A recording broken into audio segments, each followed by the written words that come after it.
nagwo kubanga ono tagendangako mu kitundu kya Yesu era tatangako muntu weewaawo omusalaba ogwo kale mu kitundu ekyo si mu Yudaaya ogwo tumaze ogumujjako kale tufukamira ku lw'ekitiibwa. Baby Deo mu muliro asoosezaayo mutwe nga nseenene. Wenjogerera ali mu muliro ali ku mbooko. Omukisa gwokka gw'abadde alina lwe lunaku lwe olusembayo ku nsi. Be bantu okwegayirira Katonda amusonyiwe ebyamusobako. Naye omulambo gwe ne gwetwolwa abafere, abayaaye, abasamize, abatalina kiddako mu nsi, abatasobola kulaga gye basula. Bwe muba mugamba nti amayembe g'amaanyi era ye Katonda wa wano, mutulage ku nnyumba ya Baby Deo ebbanga lyasinziriza lubaale.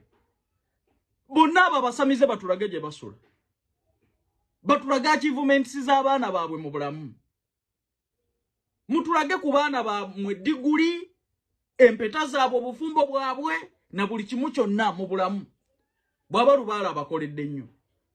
N'olaba famire ya Baby Deo yokka yebadde erina okuwa omuntu waayo omukisa. Ensi eyeegayirire Katonda amusonyiwe ku byamusobako. Naye neereka omubiri gw'omugenzi gubeere mu bayaayi, gubeere mu bafere bano. Oli ne yeeyambaza embugo ne beefukamiza. Bye musaba mu bijja luddawa. Bye musaba mubadde mu bijja luddawa. Era baabiwandiikawa. Amayembe ogatta miti n'okola ejjembe.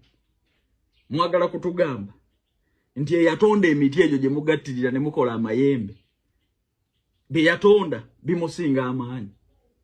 Muzannyira Katonda. Mbalabye mumenyaamenya omusaalaba.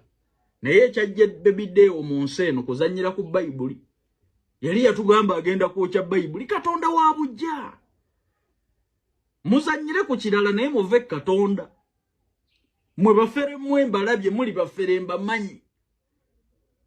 Eriyo gwendabidde ddala buli TikTok amuliraana yasiraana.